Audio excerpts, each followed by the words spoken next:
Bonjour, nous poursuivons les topos sur les sacrements. Ensemble, on regarde le sacrement de la confirmation. On a vu qu'est-ce qu'un sacrement, on a vu qu'est-ce que le baptême, et maintenant c'est ce beau sacrement de la confirmation. C'est un beau sacrement qui malheureusement est très méconnu. Beaucoup d'ailleurs ne sont plus confirmés. Alors on pense qu'on est chrétien quand on est baptisé. Et pourtant, voilà, c'est pas suffisant. On est chrétien quand on est confirmé, bien sûr, quand on est baptisé, confirmé et qu'on a reçu la communion. C'est les 3 sacrements de l'initiation. Souvent, quand on dit confirmation, quand on dit à quelqu'un, vous avez été confirmé? Oui, oui, j'ai été confirmé. Alors, qu'est-ce que ça veut dire pour vous la confirmation? On a beaucoup de mal à trouver une explication, quelque chose à dire. Et bien souvent on dit ouais, donc la confirmation, donc on essaie de trouver une explication avec le mot de confirmation. Ah oui, ben finalement j'ai confirmé le baptême que j'ai reçu quand j'étais petit. Mes parents ont dit que j'allais recevoir le baptême, j'allais devenir chrétien. Mais quand j'étais plus grand, je leur ai dit ok, je suis chrétien. Donc on pense que la confirmation, c'est quand on est plus grand, on confirme ce que nos parents ont décidé pour nous, le baptême. On confirme le baptême en fait. Mais en fait, la confirmation n'est pas seulement cela. On peut dire que il y a cette dimension-là de je prends la suite de ce que mes parents m'ont donné. Mais ça, c'est beaucoup plus la définition ou le sens de ce qu'est la profession de foi. La profession de foi, effectivement, devant tout le monde, je vais proclamer ma foi, ce que j'ai reçu de mes parents et ce que j'ai reçu aussi au baptême. Alors que la confirmation, c'est spécifiquement différent. Qu'est-ce que c'est que la confirmation? Eh bien, pour savoir ce que c'est, il faut quand même retourner dans les origines et se plonger dans la Bible, bien sûr. Le sacrement de la confirmation s'enracine dans un événement de la vie de Jésus qui est la Pentecôte. Le sacrement du baptême, lui, s'enracine, on l'a vu, vous verrez dans la vidéo précédente si vous ne l'avez pas vu, le baptême s'enracine dans la Pâque de Jésus, sa mort et sa résurrection, qui elle-même, ces deux événements, s'enracinent dans un événement de l'Ancien Testament, qui était la sortie du pays d'Égypte et le passage, la descente dans la mer Rouge et la sortie de la mer Rouge. Les Hébreux ont vécu une nouvelle naissance à ce moment-là. Pour la confirmation, donc, pour la confirmation, elle s'enracine dans la Pentecôte, qui elle-même, la Pentecôte s'enracine dans une fête juive qui s'appelle aussi la Pentecôte. C'est quand même facile à retenir. La Pâque chrétienne s'enracine dans la Pâque juive, qui est le passage de la mer Rouge, la sortie du pays d'Égypte, la sortie de l'esclavage. La Pentecôte s'enracine dans la Pentecôte juive, qui, en fait, signifie la Pentecôte juive. On ne sait pas trop, en général, pourquoi. Qu'est-ce que c'est que la Pentecôte juive? Eh bien, la Pentecôte juive, c'est Dieu qui donne à Moïse les tables de la loi sur le mont Sinaï. Et c'est pas juste pour avoir un petit souvenir de Dieu. Les 10 commandements, les 10 paroles, la loi que Dieu a donnée à Moïse, c'est la solution pour le peuple juif de vivre cette libération de l'esclavage pour toujours en fait. La loi est donnée au peuple juif pour que le peuple juif ne soit plus esclave d'autres peuples, mais davantage, bien sûr, esclave de ses propres passions, de ses propres désirs désordonnés, mais qu'il soit libre entièrement. Cette libération dans la mer Rouge, par la mer Rouge, doit se poursuivre dans le temps. Donc c'est finalement l'image de l'éducation. Dieu donne naissance à un nouveau peuple après la mer Rouge, mais pour que ce peuple puisse grandir libre, en sainteté, prenne son envol finalement, Dieu va donner l'enseignement, l'éducation, comme un bon père donne l'éducation de l'enfant à l'enfant dont il a donné naissance. Pour revenir à l'événement de la Pentecôte chrétienne, eh bien, il faut comprendre l'itinéraire. Entre la Pentecôte juive, d'ailleurs, je ne vais pas expliquer ce que ça veut dire, la Pentecôte, le mot vient du grec panta, si vous vous souvenez, ça veut dire 5. Pentacosta, c'est 50 en fait. Pentecôte, c'est 50 jours en fait après la Pâque. Et donc 50 jours après le passage à la mer Rouge, il s'est passé cet événement. Moïse a reçu les tables de la loi. Et pareil, 50 jours après la mort et après la résurrection de Jésus, Jésus a donné depuis le ciel auprès de Dieu, en intercédant auprès du Père, non pas des tables de la loi, mais son Esprit Saint. Le peuple juif n'a pas pu être suffisamment libre par rapport aux assauts du démon, n'a pas non plus été suffisamment libre pour être un peuple indépendant. Ce peuple a été dominé par assez rapidement en fait. Il n'a vécu une division et a été dominé par les populations étrangères, plus importantes, plus fortes, et bien sûr dominé intérieurement par les assauts du démon. Ça n'a pas suffi. La loi écrite sur les tables de pierre. Dieu a voulu un antidote beaucoup plus profond. Il fallait que cette loi donnée par Dieu soit inscrite maintenant à l'intérieur des cœurs. Que les hommes soient libres par eux-mêmes et non pas en suivant une loi extérieure. Que les hommes soient naturellement attirés par Dieu et qu'ils sachent avoir suffisamment de force en eux pour combattre le démon, finalement. Les prophètes ont témoigné de cela dans Ézéchiel, Jérémie. Ézéchiel, je peux vous citer ce qu'il avait prévu. Il avait annoncé la Pentecôte à peu près 5 ou 600 ans avant cet événement de la Pentecôte chrétienne. Je ferai sur vous, c'est Dieu qui parle, il prend la parole de Dieu. Je ferai sur vous une aspersion d'eau pure et vous serez purs.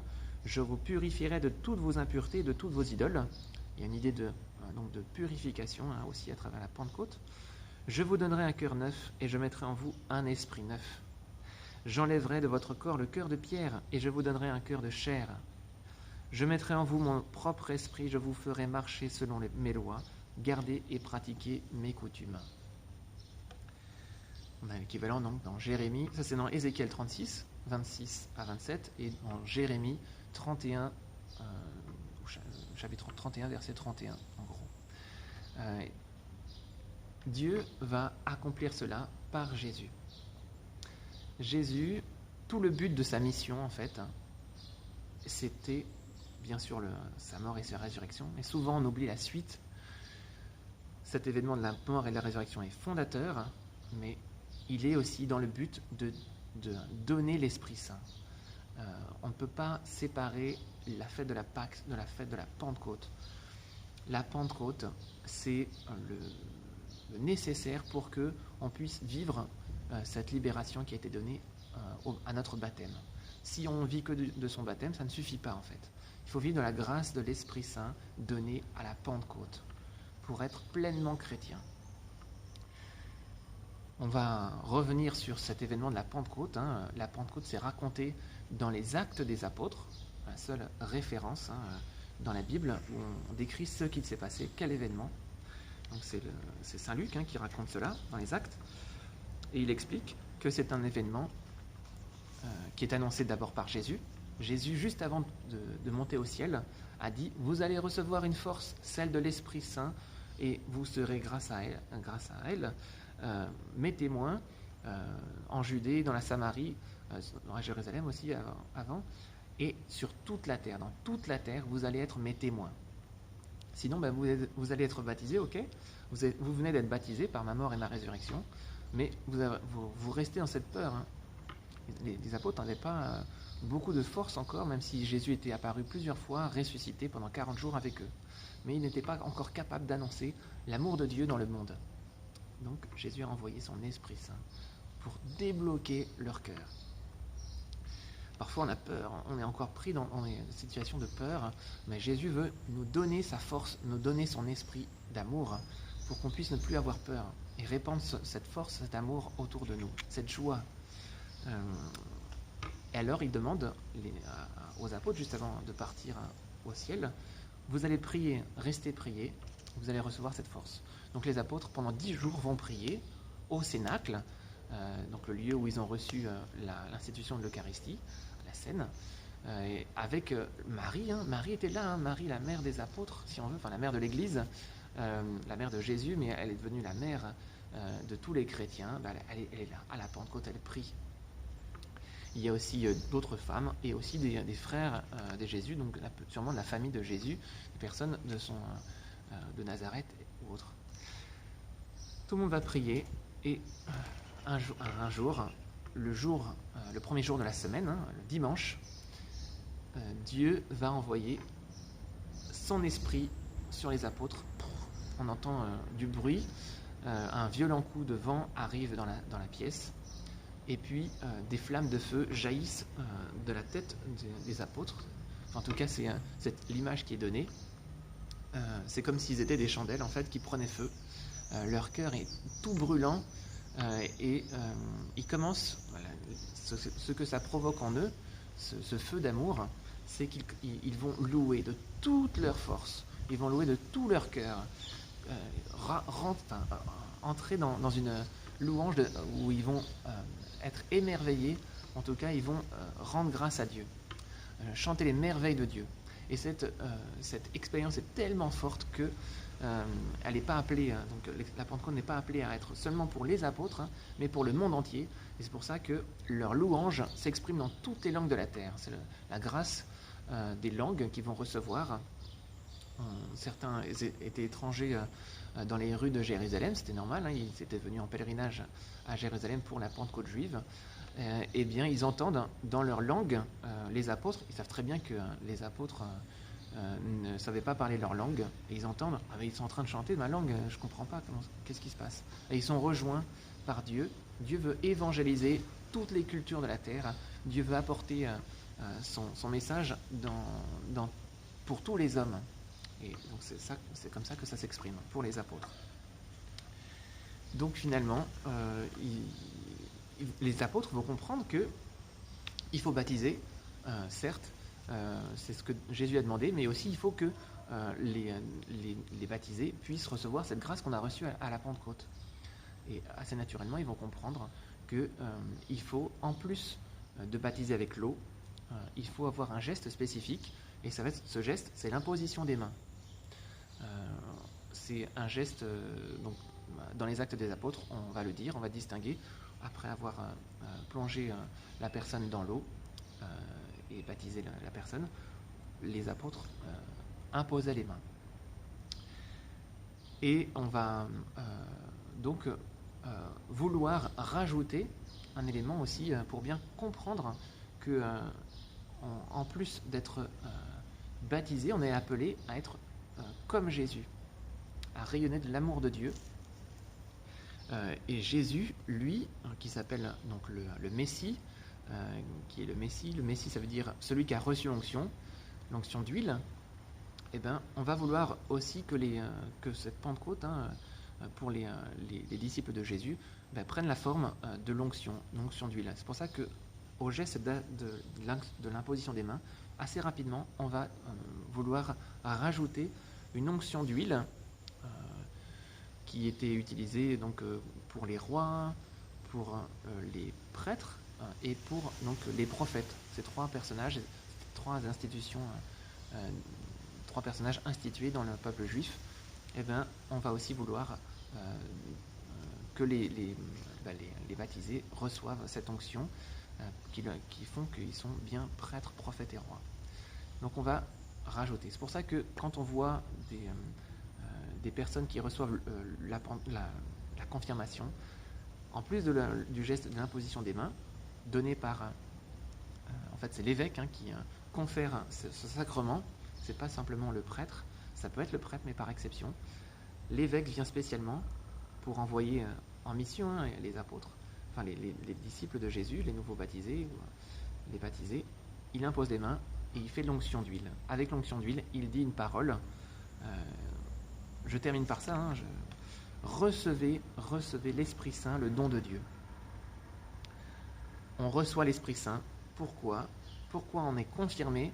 Pourquoi on reçoit cette grâce d'avoir l'amour de Dieu inscrit dans nos cœurs, d'avoir le cœur de Jésus greffé en nous? C'est pour répandre sa joie. C'est pour être missionnaire, évangélisé par toute la terre. Sans cette grâce de la Pentecôte, on peut être encore dans nos peurs. Et avec la grâce de la Pentecôte, même si on a été confirmé, peut-être qu'on a encore ces peurs, peut-être qu'on n'a pas encore reçu cette grâce dans tout notre être. Eh bien, moi je prie pour que tous ceux qui ont reçu cette grâce de la Pentecôte, cette grâce de la confirmation, vivent aussi l'amour de Dieu en eux, qui puissent être remplis de cette joie, de cette paix qu'ont reçu les apôtres le jour de la Pentecôte. Que Jésus vous donne sa grâce, son Esprit Saint en abondance. Et puis je vous souhaite une bonne journée. À bientôt. Au revoir.